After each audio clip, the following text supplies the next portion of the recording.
Il suffit d'envoyer un SMS au numéro 1818 pour faire des dons au profit d'un fonds créé par le ministère des Finances.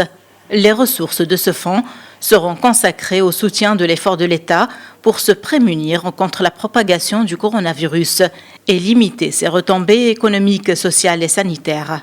Il faut être dès à présent conscient et responsable face à ce danger qui menace tout le pays avant que la situation ne devienne chaotique et ingérable. Rachid El-Ghannouchi a indiqué en marge de la réunion urgente des présidents des blocs parlementaires qu'il faut limiter les déplacements et les voyages, vu que la majorité des cas testés positifs au coronavirus sont importés.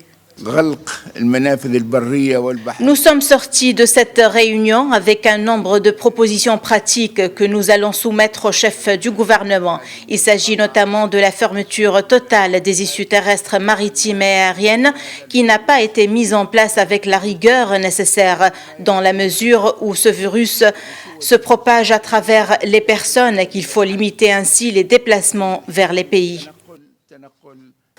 Pour éviter la propagation du virus, plusieurs cafés et restaurants au centre-ville ont suivi à la lettre les instructions de l'État en fermant leurs portes à 16 heures. Je suis en train d'appliquer la loi, sachant que la police est stricte. 5 minutes de plus que 16 heures, pour elle, est considéré comme un acte illégal. Il doit y avoir un engagement moral. Il faut dire que malgré les efforts de l'État, il y a beaucoup de gens qui ne respectent toujours pas les décisions du chef du gouvernement. Il faut être conscient, il y a des pays développés qui n'ont pas pu maîtriser la situation.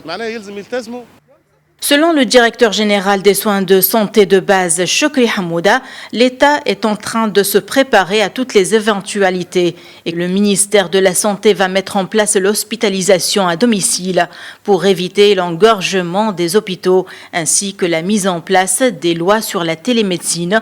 Pour lui, c'est ainsi que la Tunisie se prépare à la phase 4. Quelles que soient les mesures gouvernementales prises, l'autodiscipline reste la première ligne de défense contre le coronavirus.